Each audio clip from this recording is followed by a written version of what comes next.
आज मैं कई ऐसे लोगों की बात कर रहा हूं जिनके जीवन से मुझे बड़ी इंस्पिरेशन मिली।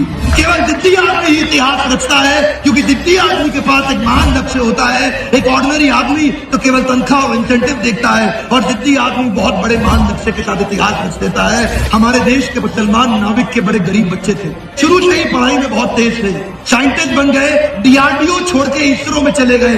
नासा में जा सकते थे, लेकिन डीआरडीओ छोड़ के इसरो में चले गए क्योंकि देश की सेवा करना चाहते थे।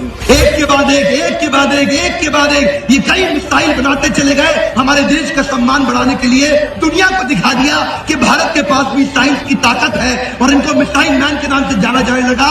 पीएचडी करना चाहते थे, नहीं कर पाए, लेकिन बाद में दुनिया भर की सारी यूनिवर्सिटीज ने अपनी पीएचडी की डिग्री इनको ऑनररी दे दी। हमारे देश के राष्ट्रपति हुए, इनका नाम है एपीजे अब्दुल कलाम।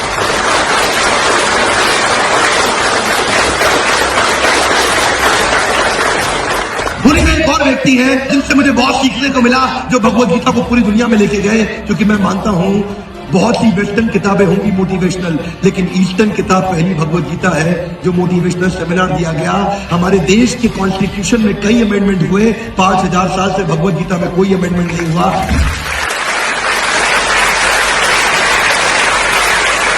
देशी भक्ति वेदांत स्वामी श्रील प्रभुपाद ये एक ऐसे व्यक्ति हैं जिन्होंने 70 साल की उम्र में, इनके गुरु का आदेश था इनके पास, 70 साल की उम्र में, जब सब लोग सोचते हैं 70 साल में रिटायर हो जाओ, ये रीट्राई करने निकले। 70 साल में क्या करना चाहिए? कम ऑन, रीट्राई करना चाहिए। लाउडली क्या करना चाहिए? क्या करना चाहिए? 70 साल की उम्र में रीट्राई किया, और ये चाहते थे कि मैं भगवत गीता को पूरी दुनिया में लेके जाऊं।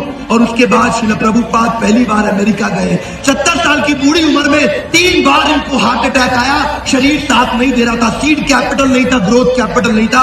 $5 हाथ में लेके गए, ना वेंचर कैपिटलिस्ट ने पैसा दिया, ना बैंक्स ने लोन दिया, ना एम्प्लॉइज थे, ना एचआर पॉलिसी थी, ना इंसेंटिव थे। बिना हाथ में कुछ लिए अमेरिका चले गए, बोले मैं कृष्ण की ताकत पूरी दुनिया में पहुंचाना चाहता हूं। 70 साल की उम्र में इन्होंने शुरुआत करी, और उसके 12 साल के अंदर दुनिया में 108 मंदिर इन्होंने बनाए जहां भगवत गीता पे ट्रेनिंग दी जाती है। 108 मंदिर जो दुनिया में बनाए, जिसमें हिंदू, मुस्लिम, सिख, ईसाई, पारसी, बौद्ध, हर धर्म के लोग थे जो चाहते थे भगवत गीता को पढ़ाया जाए। और उन्होंने क्या किया?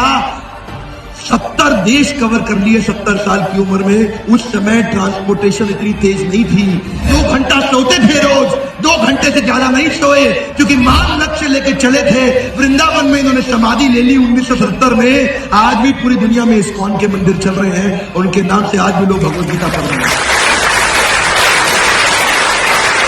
एक जिद्दी आदमी बहुत बड़े लक्ष्य के साथ चलता है। चाणक्य पंडित धनानंद ने उनसे बोला, धनानंद एक ऐसा राजा था भारतवर्ष में जो कि प्रजा से कर वसूलता था और जुए सट्टे लॉटरी में गवा देता था। चाणक्य ने उनसे कहा कि राजन, प्रजा से कर लेने के बाद उसको समाज की सेवा में वापस लगाना चाहिए।